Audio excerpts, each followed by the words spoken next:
Butter beans gravy எப்படி செய்யலான்னு பார்க்கலாம். 2 வெங்காயம், ஒரு தக்காளி, ஒரு பச்சை மிளகாய், 1 கப் பட்டர் பீன்ஸ் எடுத்துக்கோங்க. ஒரு ப்ரெஷர் குக்கரில் எண்ணெய் ஆட் பண்ணி அதில் கடுகு, சீரகம், நறுக்கின வெங்காயம், பச்சை மிளகாய் இதெல்லாம் ஆட் பண்ணி நல்லா வதக்கிக்கோங்க.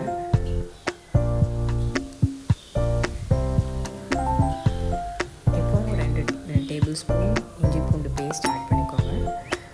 அதில் இஞ்சி பூண்டு பச்சை வாசனை போன உடனே தக்காளி ஆட் பண்ணி அதை நல்லா வதக்கிக்கோங்க.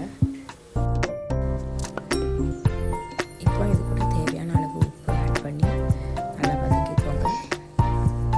அந்த தக்காளி நல்லா வெந்த உடனே இது கூட மஞ்சள் தூள், 1 ஸ்பூன் மிளகாய் தூள், 2 ஸ்பூன் மல்லித்தூள் இதெல்லாம் ஆட் பண்ணி நல்லா வதக்கிக்கோங்க.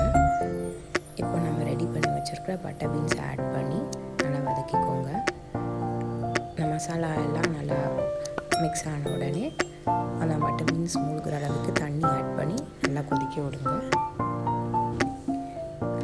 அந்த பட்டர் பீன்ஸ் கொதித்த உடனே மூடி போட்டு 2 விசில் விட்டு இறக்குனா சுவையான பட்டர் பீன்ஸ் கறி ரெடி.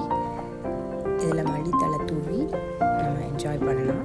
எப்படி இருக்குதுன்னு சொல்லுங்கள்.